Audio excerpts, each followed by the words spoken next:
Yeah, like here, you can come look where I am. See, I just don't want anyone. Yeah. I just need to clear. I'm gonna offer you a floor. Great.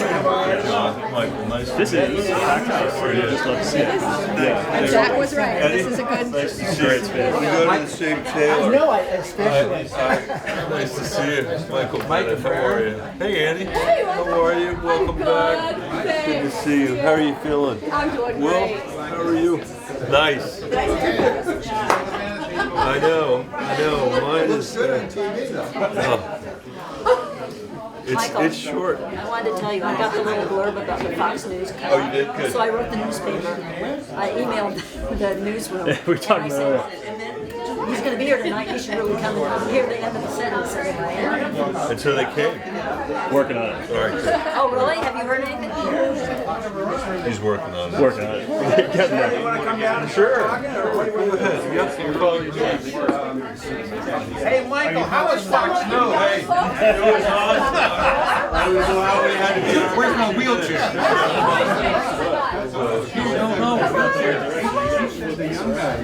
And the stairs is a great place to sit. So Mary, with her teacher voice, will quiet you all down. What did you do? What was your trick, Mary? What? Yeah. Okay, good. The hands up, that's right. So we're very honored to have Senator Bennet here tonight. We've met him several times. He's a fantastic guy. He's going to be a great president. And without further ado, I'll turn it over to him so he can tell you how great he is. Wow, that's an amazing introduction. Let's give Mary a big round of applause for having us. And I have to say how deeply I appreciate them gathering us together tonight, but also for hosting Annie Oatman-Gardner, who's back there, who works for me out in Colorado and has been working on this campaign, not on the Senate payroll. Just sort of there's nobody, I've never hung it on anything. But who's been able to do that in part because these guys have given over part of their house, probably not too much of their house, knowing Annie. To the campaign, so I'm grateful for that. And Annie Oatman-Gardner, who, if you don't know her, she's standing there in the back, sets the standard in my office, our office, for constituent service and for problem solving, and has mentored all kinds of other people along the way. And my view of my job as a senator is that it begins with that constituent service, that people don't feel like they're being responded to in a way that is constructive or helpful, that it begins to create a cynicism about government. And so I deeply appreciate everything she does, and I just want to say that in front of all of you. I would have said it. Happy New Year to you too. And some of you have heard my shtick before, and some of you haven't. I'm going to have to give you a little bit of introduction since I didn't get much from Dave, which I appreciate. Be brief is my motto. And I will. And then what I'd like to do is just have a conversation with all of you about whatever it is you would like to talk about. That's what I would like to talk about. I'm happy to take whatever questions or criticisms you have. Just in brief. My name's Michael Bennet. I'm from Colorado. I've been in the Senate for 10 years, and I ended up in Colorado 25 years ago because I followed my wife Susan Daggett out there. She's a public interest environmental lawyer originally from Arkansas, and she wanted to take a job with a group called the Sierra Club Legal Defense Fund, which is now called Earth Justice. And for the last number of years, or for a number of years, she ran the Rocky Mountain office, the Rocky Mountain region out of Denver for that public interest organization. She now teaches at the University of Denver Law School, and I'm so lucky she made us move there because we were actually living in Washington D.C. of all places when we made that move. We raised 3 daughters there, in the process of raising 3 daughters, Caroline, Helena, and Ann, who are 20, 19, and 15. And when I was thinking of running for president, I obviously went home. It was not something I'd thought of. And it was sort of a surprise to the family when I started to say that I was thinking about it. And I went home to have a discussion with Susan and the girls. And the 15-year-old immediately said, "You should run, Dad." And I said, "Wow, I'm deeply grateful that you're so impressed with my public service and my commitment to various issues." And the more we talked, the clearer it became that she saw it as a really great opportunity for me to be away from her during her 15 years. And that's sort of the way it's turned out. She was here, actually, Susan and two of the girls were here for the last 4 days or 5 days. We had New Year's Eve here, and they've now gone back to Denver. The oldest daughter, Caroline, who's 20, said, and who's in college back here, and said, Dad, if you run and you tell the truth and you lose, no one can fault you for it. And I said, well, that's a good way of thinking about it, because there's really no other reason for me to run, and there's certainly no other way that I can win. And about 3 or 4 months ago, the Des Moines Register met with every one of the candidates, and they wrote an editorial after most of those meetings. And the one they wrote about meeting with me had a headline that said, Michael Bennet pounds truth in his campaign. And the end of it said, even if you're thinking that you're supporting somebody else, give Bennet a look, because he's sort of diagnosing this in ways that's different from the other candidates. So I was able to send that back to Caroline and say, I've kept faith with what you, and now that I'm here, I can say that I've continued to keep faith. And I do think it's critically important that we are as candid as we can be with each other at this moment when our democracy is at risk as it is. If I had to summarize the last 10 years of town halls I've had in my swing state of Colorado, it's a lot like New Hampshire. It's a third Democratic, a third Republican, and a third independent. Actually, there are more independents than there are Republicans or Democrats. It's very straightforward. I know some of you have heard me say this before, and I apologize for that, but people come and they say, Michael, we're working really hard, but we can't afford some combination of housing, healthcare, higher education, or early childhood education. In other words, we can't afford a middle-class life. We can't save. And we think that our kids are going to live a more diminished life than the life that we led, and even the life that our parents led. If I think about the families that I used to work for in the Denver public schools, where I was the school superintendent, by the way, I guess I sort of left out what happened after we got to Colorado. So Susan had this great job. I then went into the private sector and spent a number of years reorganizing distressed companies, bringing them out of bankruptcy, and then ended up being superintendent of the Denver Public Schools, which is a school district of 95,000 kids. It's $1 billion budget, which is about 3 times, just for reference, about 3 times the size of South Bend, Indiana. Yeah, just to pick one spot. At random. And that was the job I had before this job. And most of the kids are kids of color. Most of the kids are kids living in poverty. Made an enormous amount of progress. In fact, Stanford came out with a report just 3 months ago where they said the kids in Denver are growing so much faster academically than the kids in the rest of the state. It's as if they've got 60 additional days of school every year compared to the kids in the rest of the state, which is great. I mean, we were dead last in terms of student growth of any district in this state when I took over. Anyway, if I think about the families there and what the parents would say if they came to my town halls, which they don't because they're working 2 and 3 jobs, what they would say is, we are killing ourselves, and no matter what we do, we can't get our kids out of poverty. And that is the anecdotal expression of an economy that for 50 years really hasn't worked for most Americans. It's worked for the people at the very top. It really hasn't worked for everybody else. And it's my view that that's what we have to address on a domestic basis if we're going to salvage our democracy. A democracy doesn't do well when there isn't economic mobility, and it doesn't do well when we have massive income inequality. It doesn't do well when you can't say to people, if you work hard, you can move your family forward. And for too many people for the last 50 years, they've not been able to do it. And I think that's one of the fundamental reasons that Donald Trump was elected president. That's not the only reason, because I can remember where I was sitting, and you probably can too, when Barack Obama secured his victory as president of the United States and was standing in Grant Park in Chicago on that beautiful night with Michelle Obama and their 2 young daughters. And I was sitting in a rented house in Denver. Had been kicked out of our house because we were doing work on it. And I was a civilian. I was the superintendent of schools. But I watched this on my laptop, and all I could think about was what this was going to mean for the kids in my school district. That, you know, for them to, when they thought about what a president was, who a president was, the first thought they would have is Barack Obama. And I thought about how important that was for my own children who were in the Denver public schools, and what it would mean for them to live in a country where that was true. And in some ways, I felt like we'd sort of reached the pinnacle of human civilization. I really did.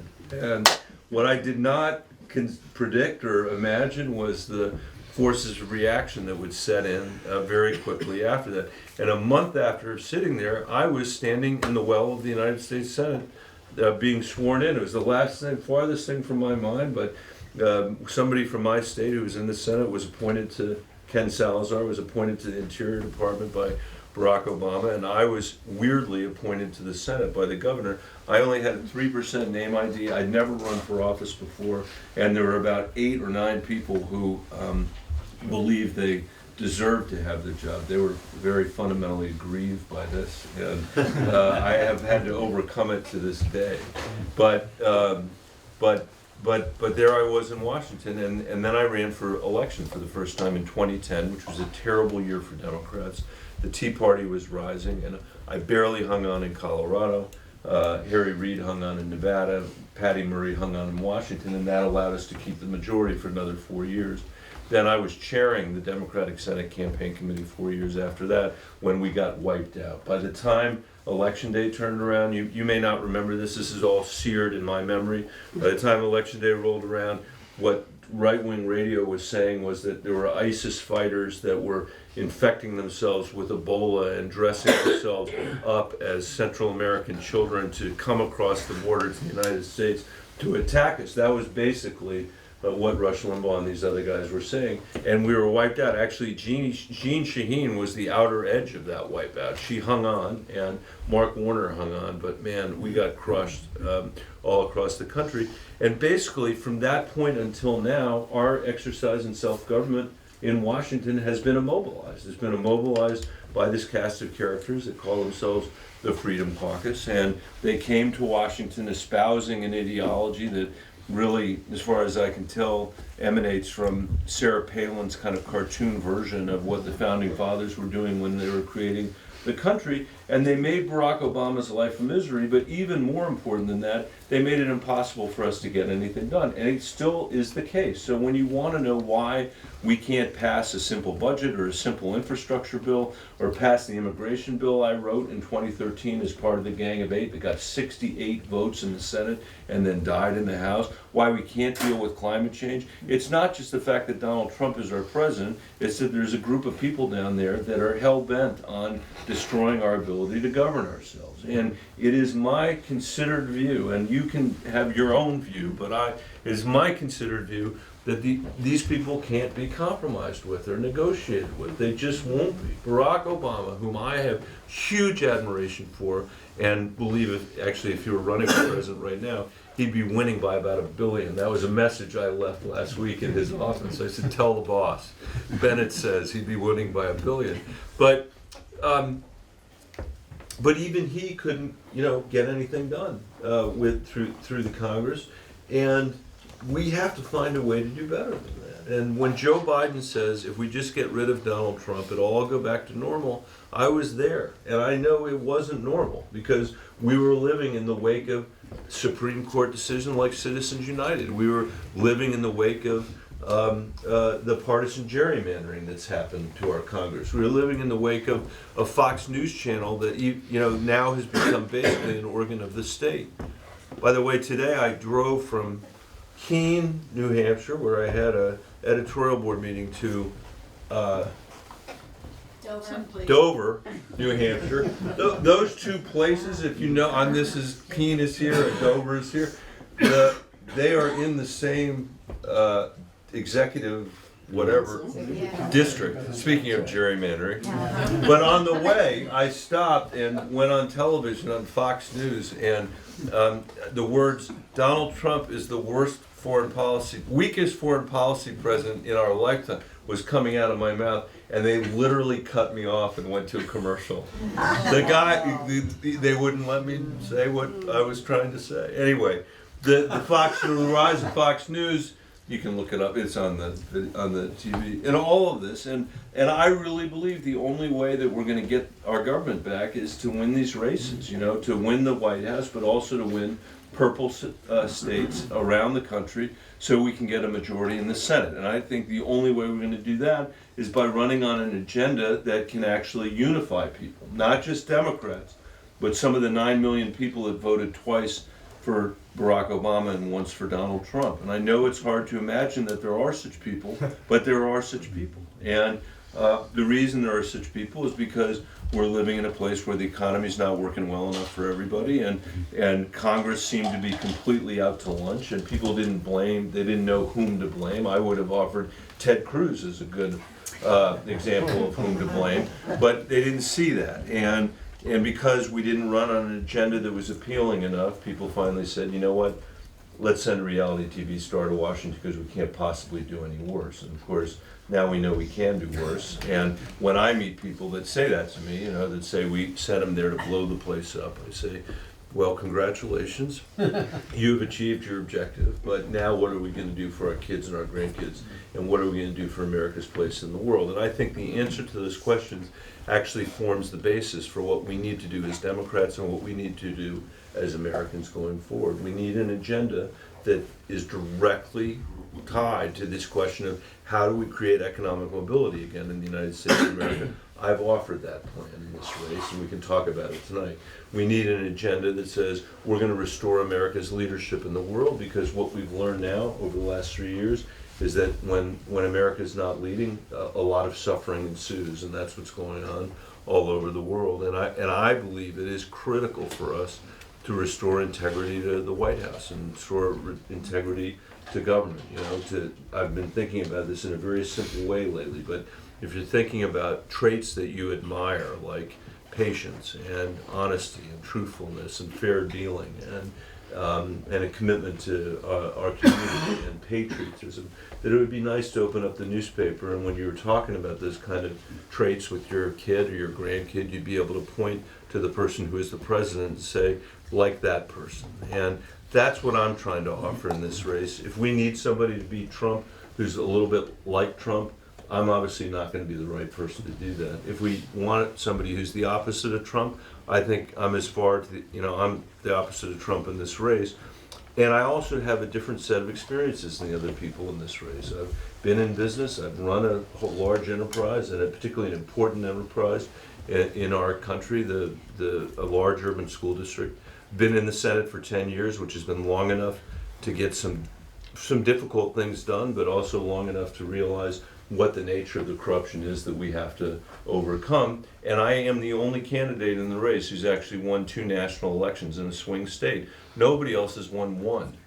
And I can tell you it is very different to run in a purple state than it is in a blue state. And to run in the Commonwealth of Massachusetts or in California is an honorable thing to do, but it is not the same thing as going out to try to win in Colorado, to win in Iowa, to win in Arizona, to win in Maine, to win in North Carolina, to win in the places we have to win if we're going to have a governing majority. So that's why I've stayed in the race. I wouldn't have gotten in if I didn't think that I could win. I believe that I can come in the top 3 in New Hampshire. That's what I'm trying to do. I don't have as much money as the other candidates. I don't have as much celebrity as the other candidates, but I've been in New Hampshire more than the other candidates. I did 33 town halls before I announced that I'd do another 50 town halls.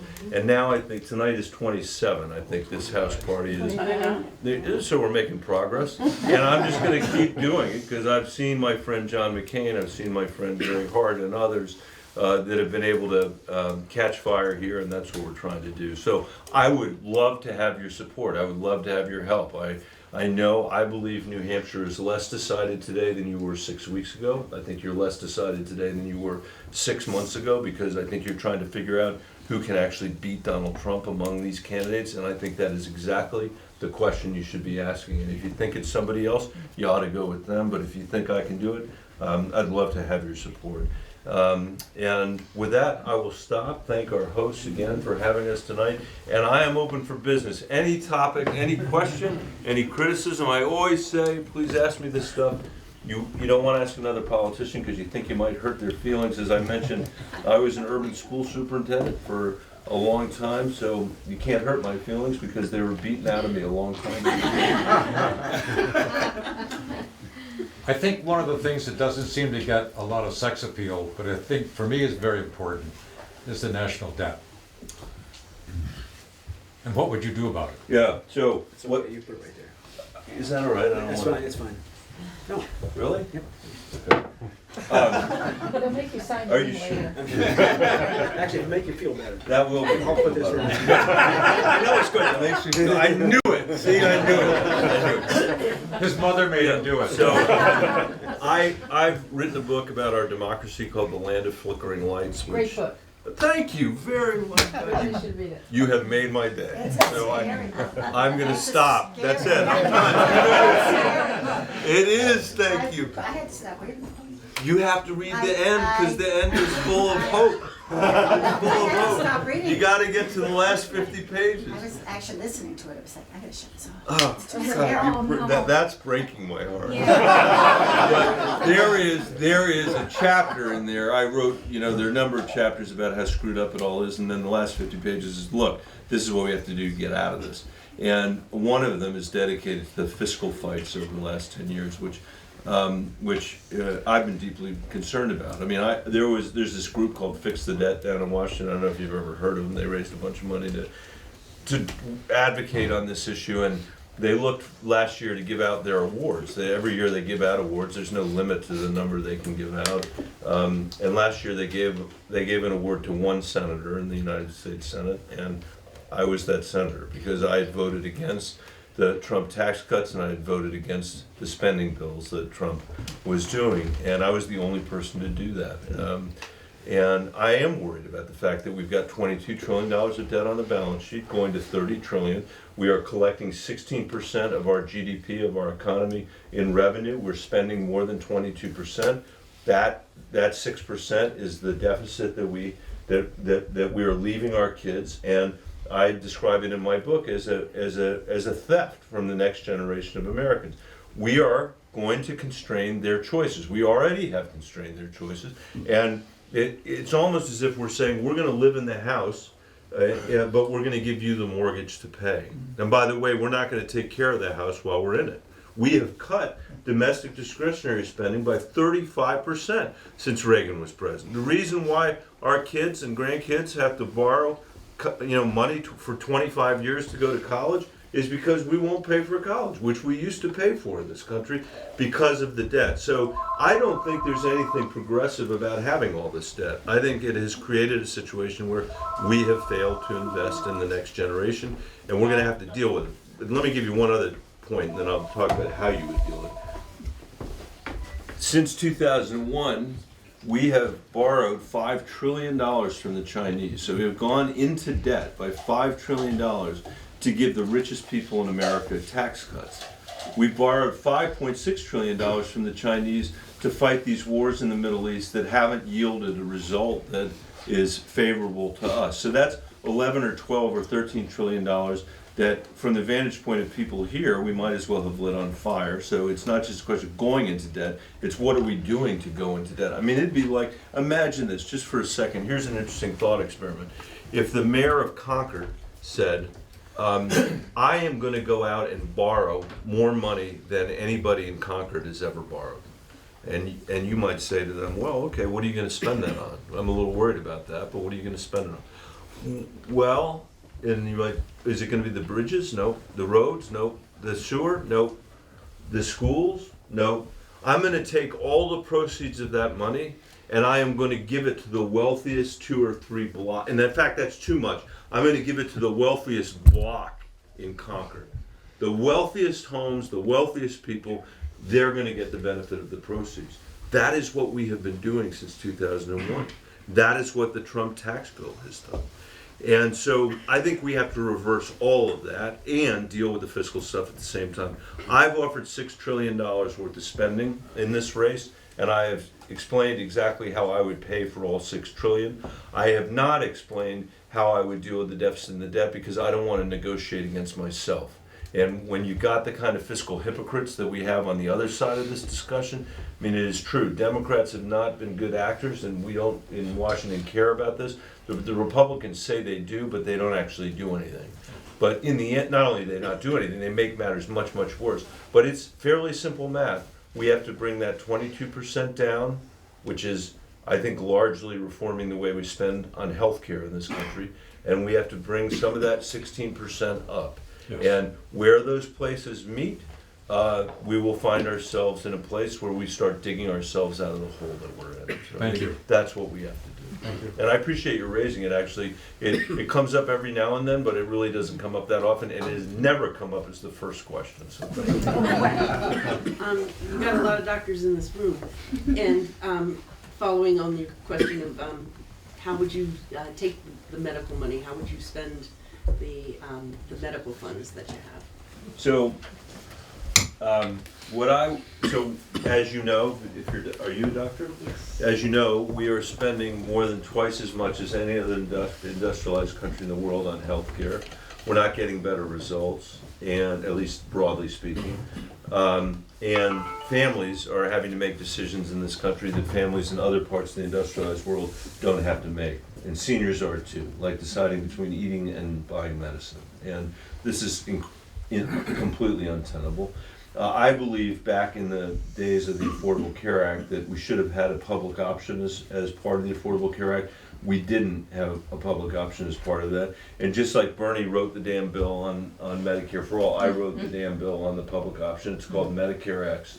And it allows everybody in America to decide whether they want to stay on private insurance, if they have it, or buy the public option if they want to have the public option. And there are as you know, there are millions of people in America who are making too much money to be on Medicaid, but not enough money to buy private insurance comfortably.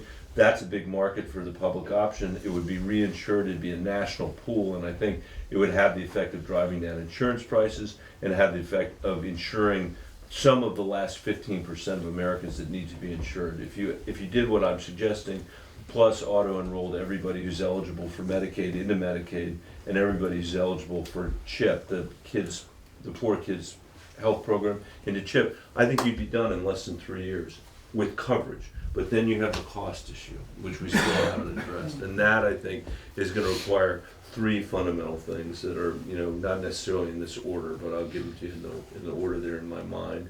One is people in this country shouldn't have to pay more for drugs than people in other countries have to do it. And I think the way to do that is to require the federal government to negotiate drug prices. As you know, the federal government today is prohibited from doing it because Big Pharma has won that battle over and over again.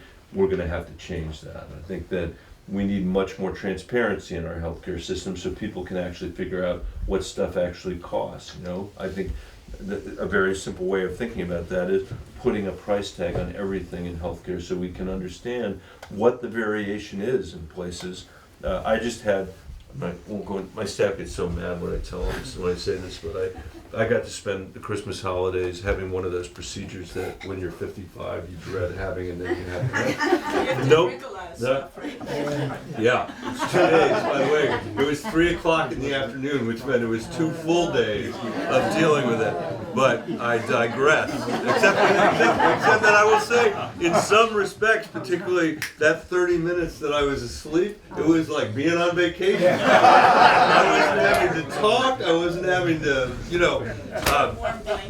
it was just, it's all. But the point is that the range of costs in Denver for that procedure and for all kinds of other procedures are all over the map. And you'd expect there to be some range, but the range is like this. And I think if we create more transparency, that ought to help. I don't believe Washington should really be picking between doctors and hospitals and a primary care nurse on the eastern plains of Colorado. What we should be trying to do is reward high quality at a lower cost if we can through the reimbursements of Medicare and Medicaid.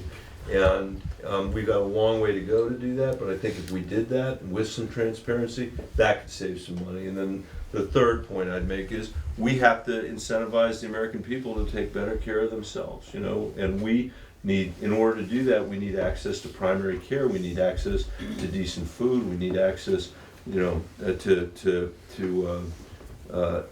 to information about how to take care of ourselves. We did a study in Denver public schools when I was there that said that 60% of the kids in Denver were going to develop adult onset diabetes as a result of the diets that they were having. And as a result of that study, we got rid of every single piece of processed food in our school district. We put the scratch kitchens back into the elementary schools, and we now and salad bars, and now kids, they have to eat that stuff in Denver, and hopefully they're learning lifelong, you know, eating skills that will help them be better. So I think those are sort of broad strokes what I would do. Sure. Yeah, okay. So I'm a German citizen married to an American, and my question is about the European Union and NATO. How do you restore these relationships when you're president? And one additional question, are you going to join the Paris Climate Treaty again after the United States leaves? If they'll let us back in. But fair enough. Yeah, I mean, let me start there and say on day one, we'll rejoin the Climate Paris Accord. And when this will be a variation on a theme tonight. This is going to come up over and over again, I guarantee you. If you look at what happened in the last climate negotiations about 2 weeks ago in Spain, I think they were, but they were the follow-up to Paris. It ended in complete catastrophe because the United States wasn't there to lead. And the world can't, you know, I say this to my friend from Germany, the world can't lead on these issues if the United States doesn't lead. And climate is, you know, yes, on day one, I'd put us back into Paris. And you know, as the son of, and the grandson of Polish Jews who survived the Holocaust, who were living in Warsaw and wouldn't leave because my grandfather had a big extended family, and they ended up, everybody got killed except my mom and her parents and an aunt. And then they lived in Warsaw for 2 years. They went to Stockholm for a year, and went to, finally, of all places, Mexico City. And then they made it to the U.S., to New York, actually. My mom was the only one in the family that could speak a word of English. She was like 11 years old. She'd been separated from her parents for the whole war. She registered herself in the New York City public schools and graduated from the New York City public schools and went to Wellesley College. You know, in one generation, that's what happened. And that is, and I should say, including this evening's conversation, I've traveled this country very broadly, met lots of immigrants, lots of people with thick accents. I have yet to meet a person that has a thicker accent than my grandparents had, and I don't know anybody who are greater patriots than they were. And so that 70-year alliance is really important to me. And I've said over and over again, not just because you're sitting here, but throughout this whole campaign, that as president, my first trip would be to Europe, and my trip would be there to say, we realize that you're not some weight around our neck, that you and we are a bulwark to defend Western democracy. And it is at risk. It's at risk here for the reasons we know, but it's at risk in Europe as well. I mean, talk to any ambassador from a European country, and they'll tell you that Russia is making their lives a misery, is intervening in their elections, propping up right-wing political blocs, that they interfered in Brexit, and there's nobody, we're nowhere, because we've got a president who stands next to Putin in Helsinki and says, I don't know why I wouldn't take his word about whether he interfered over our intelligence agencies. It's pathetic. So this is one of the things that got me cut off on Fox News today. that and the option. I think this is the thing that really made him mad, and I like to imagine that Trump was watching Fox today when I said, yeah, and that's the other thing. Think about what he said about North Korea. I love Kim. I love him. I'm in love with him. He's in love with me. We're writing love letters. America doesn't have to worry about it. And 3 years later, all Trump has done is given cover to Kim to build his nuclear weapons, which is what he's done. So, anyway, that's what I would say about that. Thank you. Thank you. Appreciate it. Oh, I'm sorry. I come here and then do. Oh, Go ahead. no, you. I try to. I don't do it explicitly, but I try to go Boy, girl, boy. Wonderful president if you have a female vice president. Thank you. I'm happy to take any suggestions. You seem to do such a good job as superintendent of schools in Denver.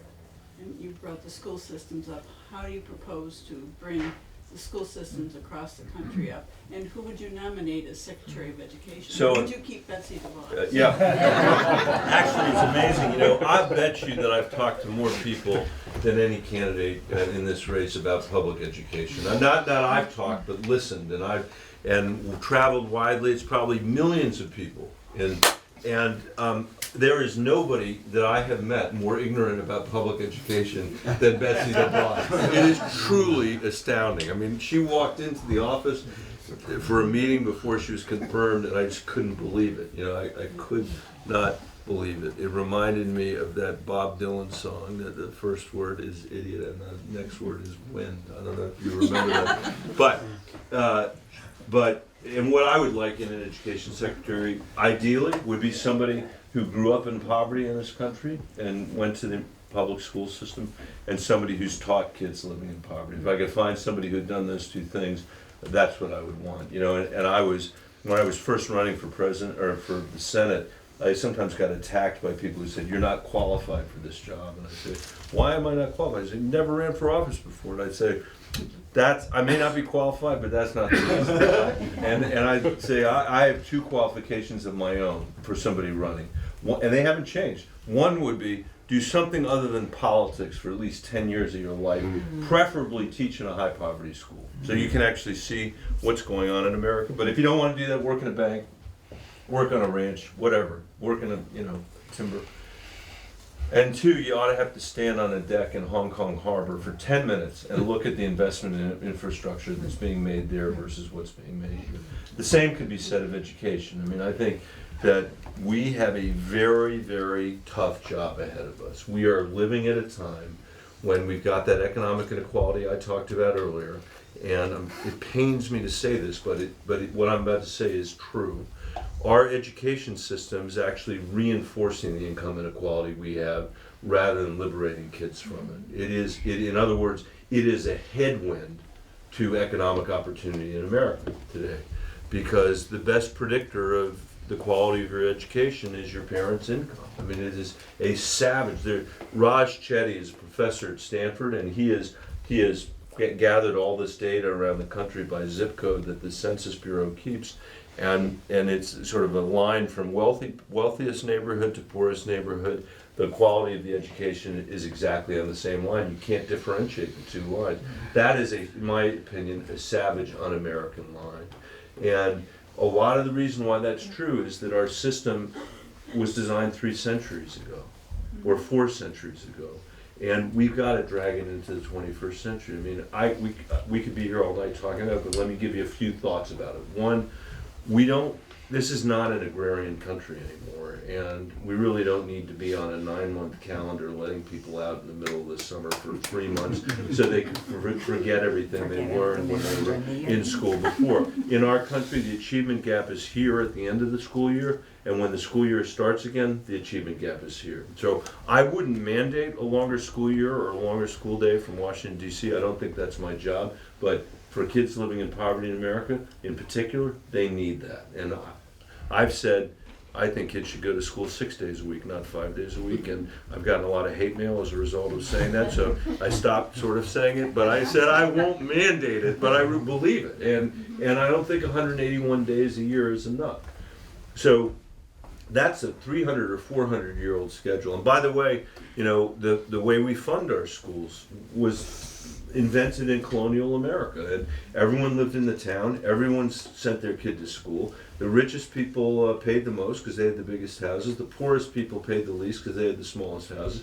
That's how the property tax system worked. Totally progressive, made all the sense in the world. When you live in a country like ours where you've got cities, suburbs, rural areas, different states, a differential from Chicago, $6,500 a kid, versus Evanston, Illinois, $18,000 a kid, you got a big problem on your hands. So that's another thing that's centuries old that we're going to have to figure out. We are and some of you have heard me say it, I apologize, but the reason we pay our teachers so poorly in America is the entire design of that system belongs to a labor market that discriminated against women and said, you've got two professional choices. Is that two? That's two. That's two professional choices. One's being a teacher and one's being a nurse.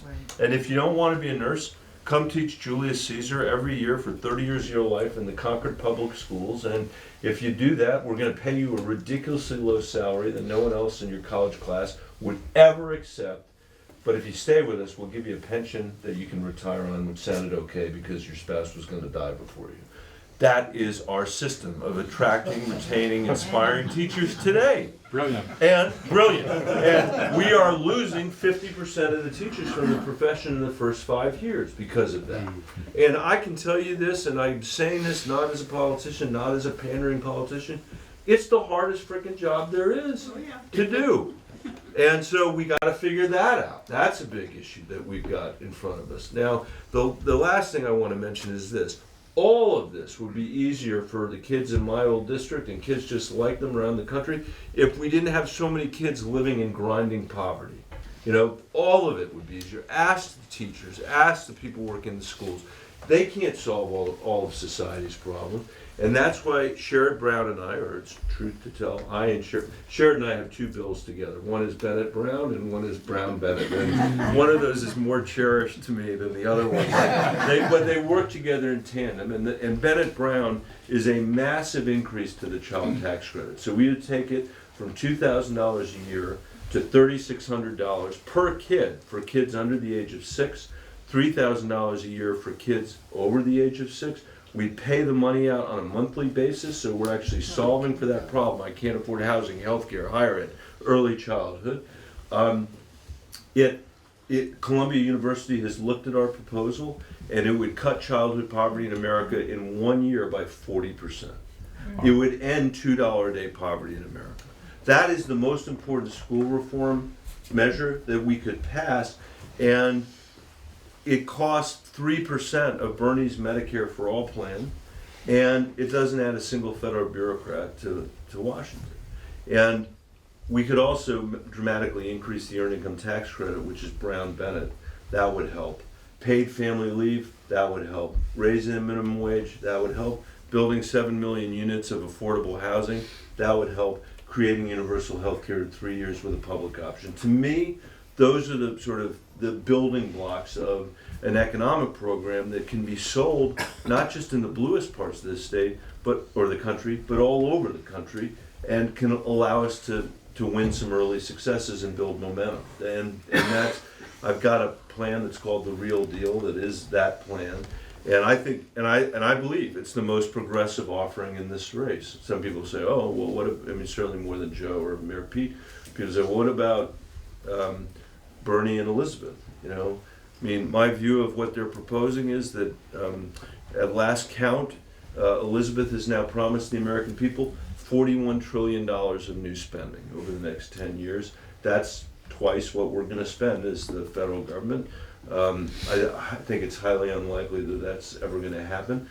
Bernie is offering $55 trillion, none of which is paid for, is his plan. And I look at those kind of numbers and I say to myself, I'd much rather be running on my $6 trillion plan because I know it can actually get done.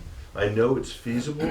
It's not a compromise. It's actually the thing that will make the biggest difference in the lives of the kids I used to work for in Denver. I don't want to spend the next 10 years fighting a losing battle for Medicare for all. I want to spend the next 10 years working on ending poverty in this country and addressing climate change. And I think that's really the choice before us as Democratic voters in this primary.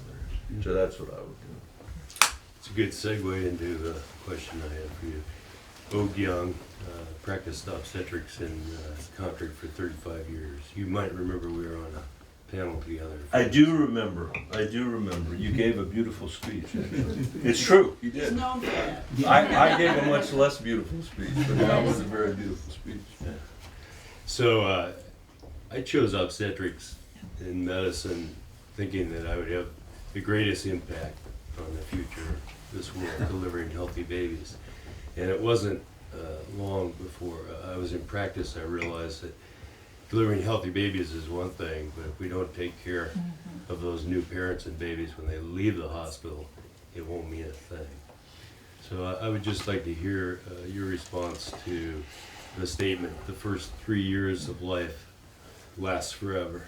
And if you believe that, well, I do believe it, and we were actually on that panel talking about this kind of stuff together. In my education proposals are included plans to pay for it. Again, all of this is paid for. Included plans to pay for home visitation around this country, so that when people are, even before they have a child, they're actually visited by somebody who can meet with them to make sure that their healthcare needs are being met, but also that they learn how they can support their kids to develop literacy skills, even if they themselves aren't literate. We've seen a lot of good success with that around the country, and I think that the development of kids from 0 to 5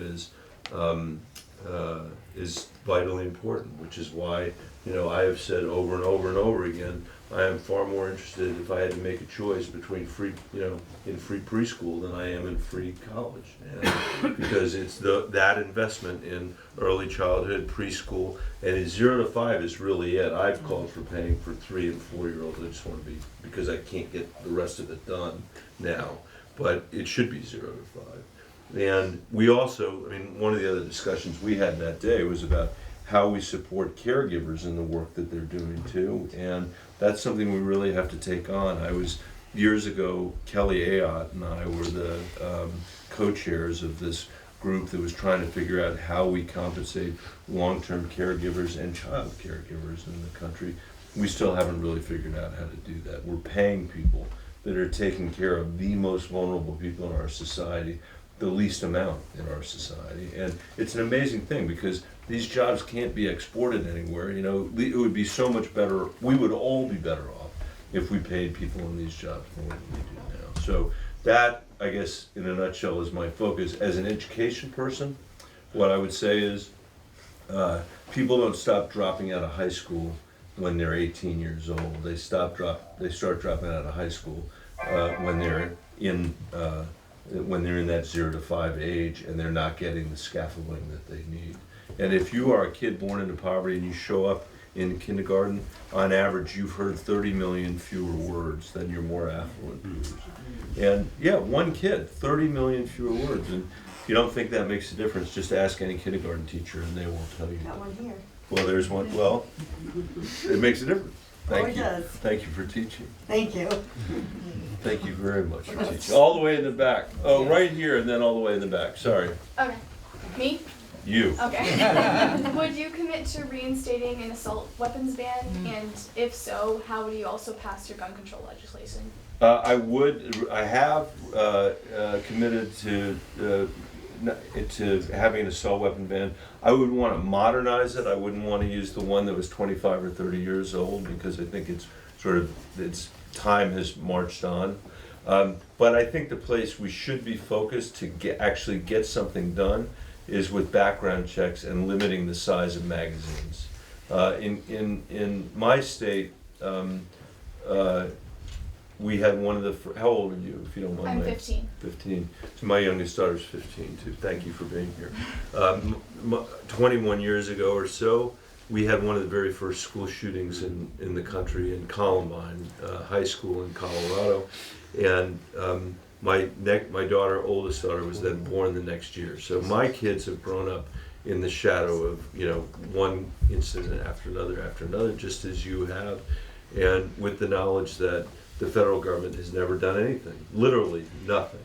In fact, when I was there after Sandy Hook, the most tragic thing I can imagine, I was there the night when we voted, and the amendment that got the most votes at all, believe it or not, was actually the pro-gun amendment in the wake of Sandy Hook. It just gives you a sense of this.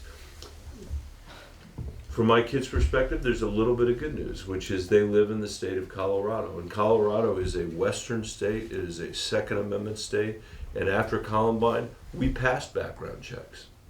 Our state did. The same ones that Nancy Pelosi has passed and that Mitch McConnell won't bring to the floor. And as a result of those background checks, every single year, there are 2 or 3% of the people that try to buy guns, you know, who are rapists and domestic abusers and murderers and convicted felons. They can't buy a gun. And every time something like this happens, I go to the floor and I say, how can anybody here argue that we'd be more safe if they were able to have guns? After the Aurora movie theater shooting, which some of you will remember, a terrible tragedy in Colorado, the guy showed up in a movie theater with a 100-round magazine. We said, no, we're not going to do that. We're going to limit the size of magazines. I had a guy recently say to me in Iowa who was upset about, you know, some discussion about mandatory buybacks for guns. And I said, well, what about magazines? And he said, I can only hunt waterfowl with 3 shells. I don't have a Second Amendment right to the huge magazine. So you asked the most important question, though, which is how are you going to do it? Mm-hmm. And for 20 years, we haven't done it. And I think the way we have to do it is we have to be as relentless and as strategic as Mitch McConnell has been, but we have to be in the other direction. And what that means is we have to build on the incredible work that Moms Demand Action are doing, that the kids from Florida, Parkland are doing, and we have to fight and fight and fight to get that background check bill on the floor. And if McConnell won't put it on the floor, we have to make it a voting issue. It's the only way we're going to be able to make progress. There are things we can do, there are things I would do by executive order to deal with the health crisis, you know, that's related to guns in this country, not just mass shootings, but the gun violence that kids in Chicago and other cities are confronting every single day. But to really get it done, we're going to need Congress to pass it. And for Congress to pass it, we're going to need to overcome the people that have been holding it up. And the only way to do that is to hold them accountable at the ballot box. And Mitch McConnell has been held completely unaccountable for everything, for guns, for climate, for judges. And we need to try harder. We need to work harder. We need to be smarter. We need to be more strategic. This is such an important question, so I'm going to dwell on it for one more minute. Nancy Pelosi could have put anything on the floor. And Nancy Pelosi chose background checks. She didn't choose 5 things. She didn't choose 6 things. She chose background checks, not because that's the be-all and end-all for her, but because 90% of the American people support background checks, and because she wants to force McConnell's hand. And I think it'd be really interesting to run television ads in Kentucky that said, by the way, that said about McConnell, there's one breathing human being on the planet that has put more debt on the balance sheet than any other human being, and that is Mitch McConnell. And people in Kentucky should know that there's one human being in America that's not letting you know which senator would actually vote against background checks on the floor of the Senate. I'd love to see that. But the best thing we could do would be to win a majority in the Senate, and then we could do it. So that, I appreciate your asking the question. Michael, it's getting close to 8 o'clock. All right, well, it's a nice group of people, so if you'll bear with me, I'll stay for a while. And sure. all I have to look forward to is the DoubleTree in Manchester. Which, it's not bad, but it's been, I feel like I've been living there for the last 4.5 weeks. Thank you. Sure. Do you have chocolate chip cookies? I'm kidding. No, I couldn't eat another one of those things. I've been living on them.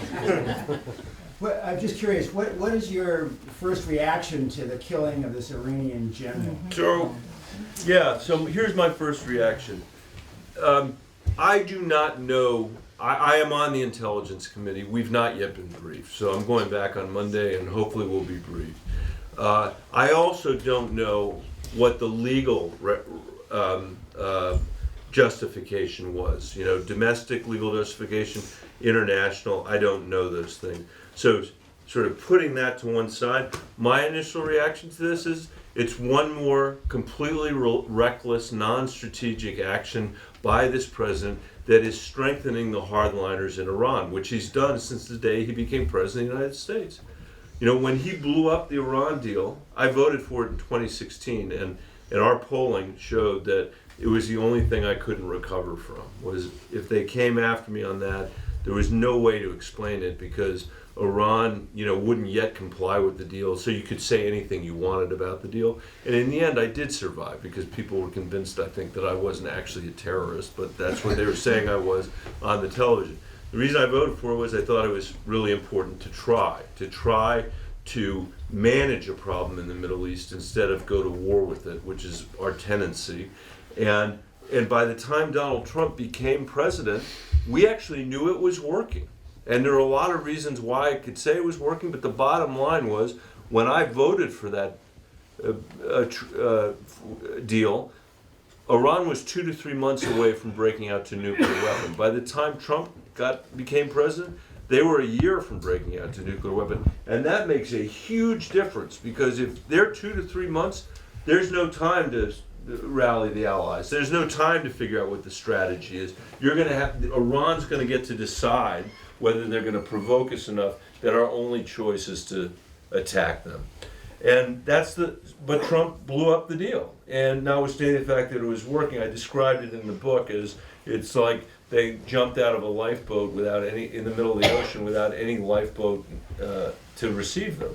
And ever since then, Iran has just been emboldened in what they've been doing in Yemen and in what used to be southern Iraq, but now is southern Iraq, northern Iraq, Syria, Lebanon. They've just been strengthened. And when a number of months ago, when they attacked the Saudi oil infrastructure, I don't know if you remember this, but they sent rockets. They blamed it on the Houthis, but everybody knew it was actually the Iranians. They attacked the oil infrastructure with a level of precision that we never knew they had, which is scared the hell out of everybody in the Middle East, as it should, because it's one thing if they're sending up rockets that can't get the target. It's another thing if they're hitting something the size of that mast and they're successful 10 out of 10 times, which they were.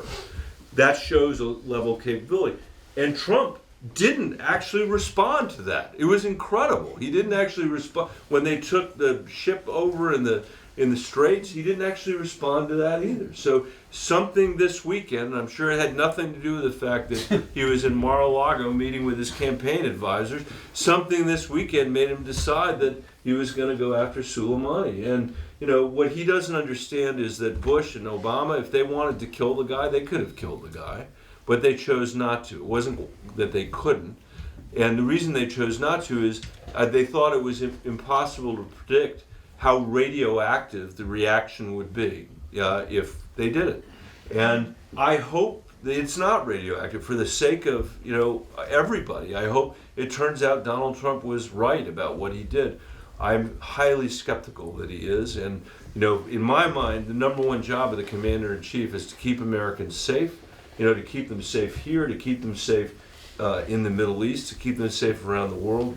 And I think Trump's done a horrible job of doing that. And so this is the consequence of having somebody in the White House who's weak. He's a weak guy. When Erdogan said, "Oh, you better get out of the way because I'm coming across the border," he just gave up the Kurds. And we had lost, I think we lost 6 guys in 5 years of fighting ISIS up there in northern Syria, which is tragic, but it's 5 guys. The Kurds lost 10,000 people in that fight. And one weekend's conversation with Erdogan persuaded Trump to abandon our allies, and the next thing you know, Iran and Russia and Syria are carving up the place. So he's, I actually do believe he's the weakest foreign policy president we've had.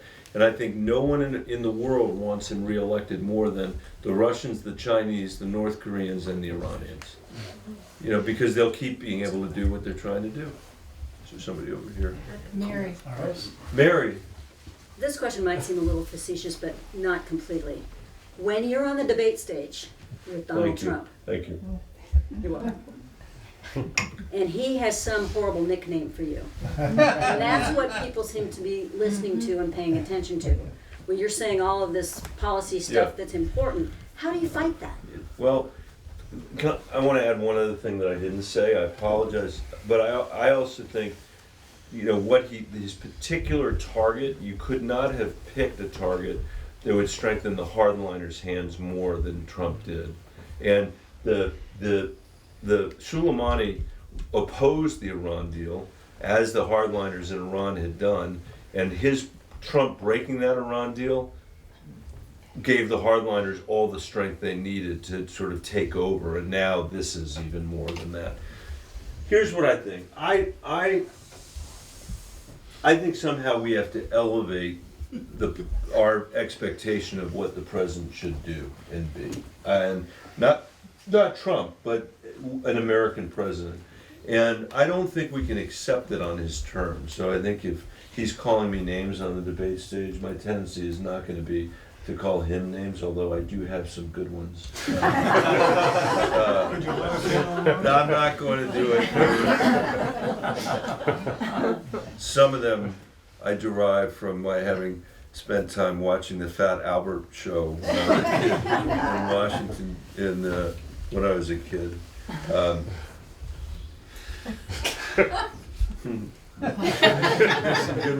But I think we've got to make the case to America that this really is about the next generation of Americans and about America's place in the world. That he's fundamentally corrupt and fundamentally a liar, and that he's going to bully us and bully us and bully us, and we're just not going to let it happen. I mean, I think that when I'm at home and I'm meeting with Republicans who supported Donald Trump and still support Donald Trump, there are a couple things that I do. And one is, when I'm with farmers, I say to them, I know you think he has a master plan, and I've spent enough time with my farmers to know that. I mean, I'm on the Ag Committee, I've been there for 10 years. I know you think he has a master plan.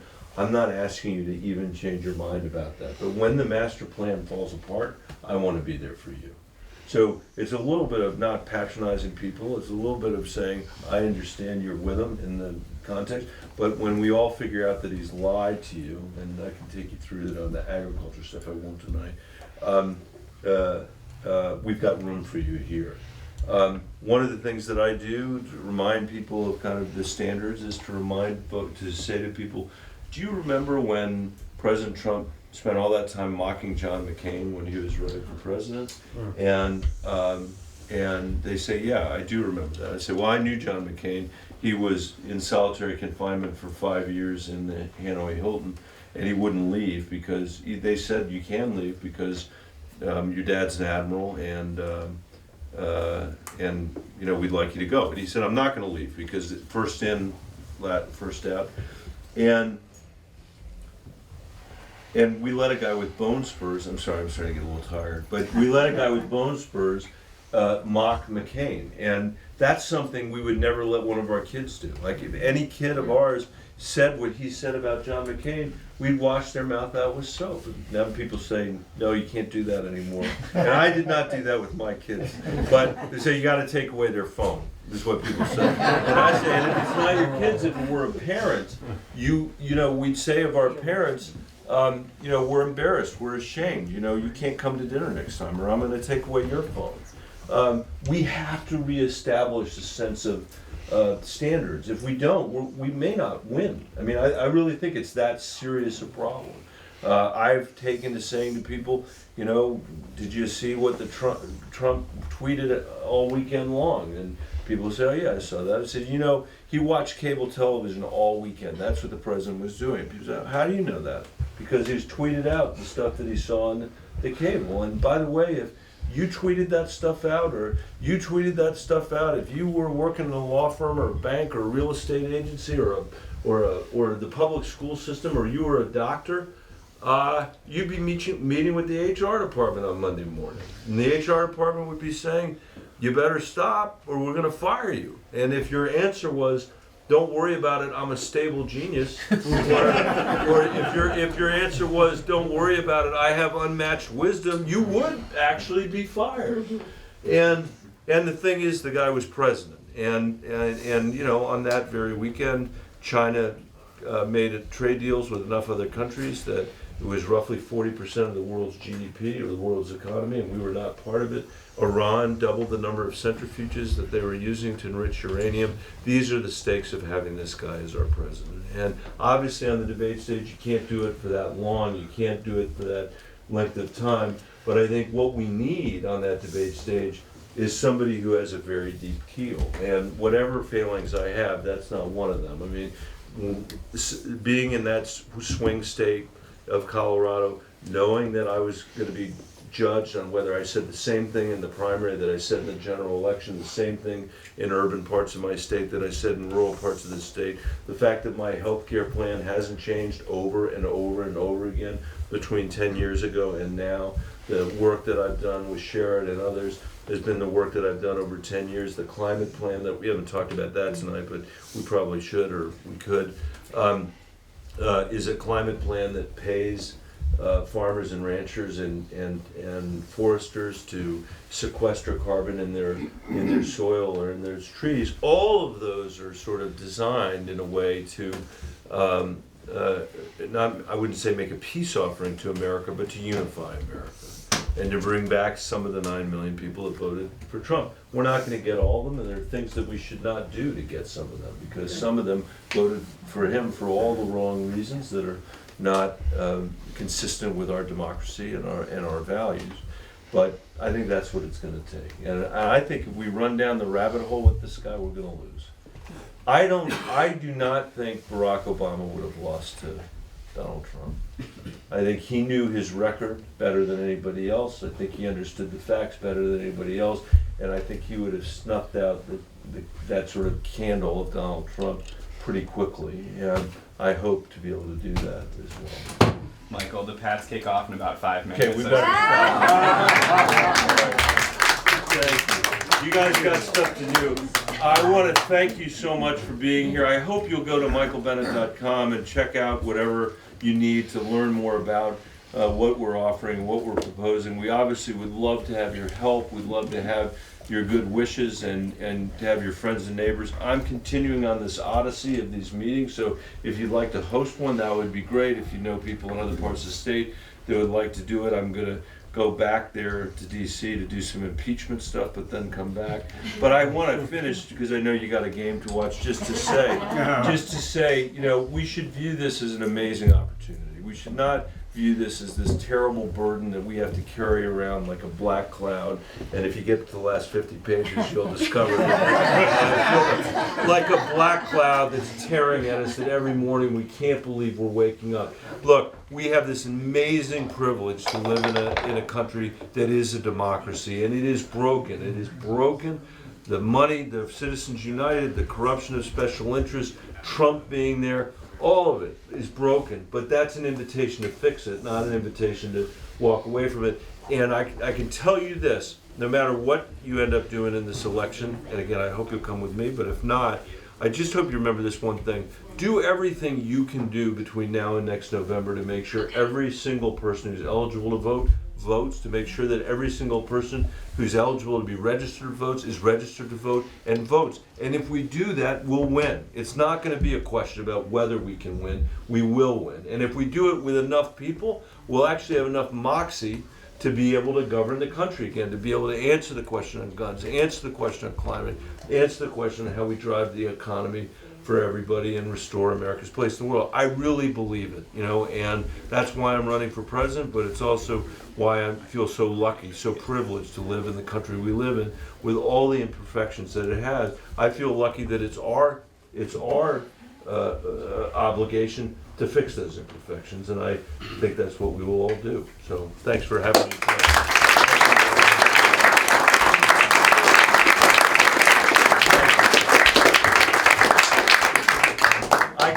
I will say Bill Belichick went to Wesleyan University, my alma mater, not known for its football prowess, but at least we produced it.